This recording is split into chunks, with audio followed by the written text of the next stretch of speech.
absolutely thrilled to be joined by former Villanova men's basketball head coach Jay Wright and the newest member of our CBS college basketball team. Jay, we're so happy to have you. Thanks for coming back on the show. Hi, Trace. Hi, Dara. It's great to be back on the show.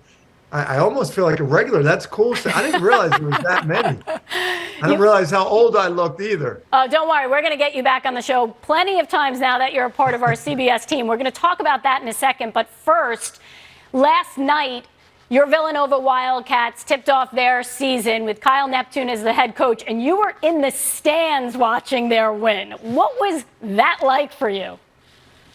It was wild. It was like an out-of-body experience. Patty and I actually sat in the last row, the top of the building. And you know how they say, like, there's no bad seats in this house? You know, it's true. At the pavilion, that seat at the top was a great seat. I loved it. But it was so cool to like look down on the whole scene. You know, I never got to see the dance team come out in between, you know, the students sing Sweet Caroline. They honor the military, all that, watch the huddles from up top. It was a really cool experience. I really enjoyed it. It sounds like I need to take my daughter to a visit during basketball season when she comes to visit colleges, because Villanova is definitely on her list. I love it, Dara. Let's get her there. You know, Coach, you had some incredible pinnacles, you know, in your career, and now you're getting your feet wet, sort of at a different capacity. Athletes and coaches love to prepare. How are you preparing for your time behind the mic? You're so right about that, Dara. One of the things in coaching that we prided ourselves in was being prepared for every practice, you know, being prepared for every game, being prepared when we went into a recruiting visit. We probably over prepared, and I had a lot of great people around me. Now I'm kind of left out here on my own, you know. I'm lucky I got on to meet you guys on time. I don't have somebody checking on me all the time, but I know we've got a great team at CBS, and I look forward to work with everybody. But I need that team around me, because I do really like to prepare. And you're right. You know, some people say to me, "Oh, don't worry, you're going to be a natural." Well, I've seen Tracy at the Final Four. Like, I know there's a lot of work that goes into this, including having to go out with Raph at night. You got to do that too, and still get up early in the morning and work. I was going to say, you better be prepared for that. I know you will be. I know you will be.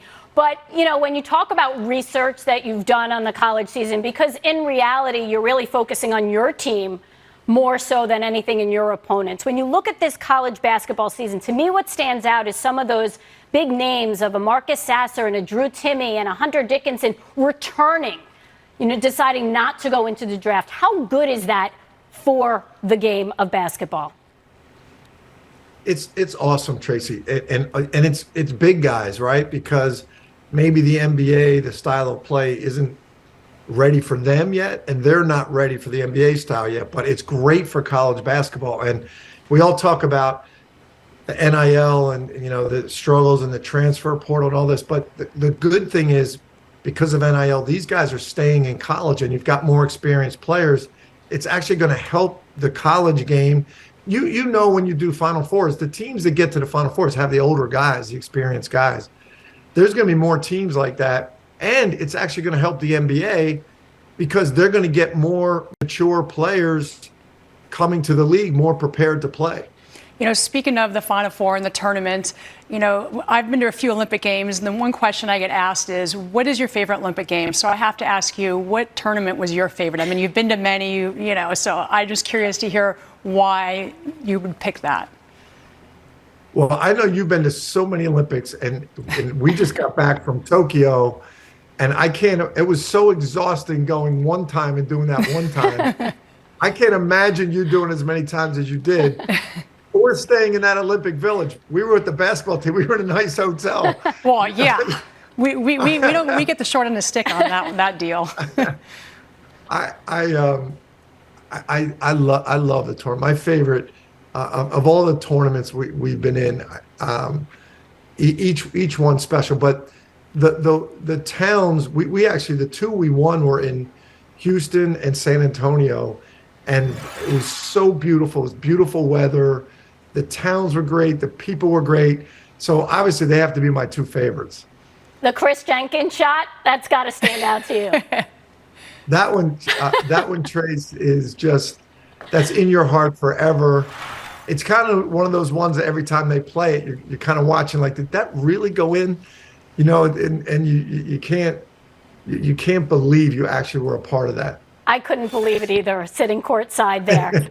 But before we let you go, we have to talk about your Eagles, because I know you're a huge Eagles fan. You're really good friends with head coach Nick Sirianni and Howie Roseman, the GM there.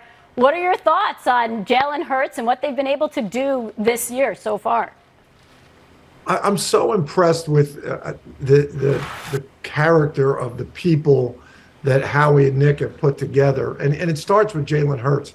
He's the most humble guy. You know, they're undefeated. Every game he still talks about how they can improve, what he can do better. He never takes any credit on himself. They're kind of like a college team, and they all get along so well. Everybody's talking about improving the next game and trying to be the best version they can be by the end of the year. I love the makeup. Even if they lose a game here at some point, I don't think that's going to be a real setback, because I think they're taking a mentality that they're going to get better each week, and they're committed to being the best team they can be by the end of the year. So it's really impressive, the mindset of this team.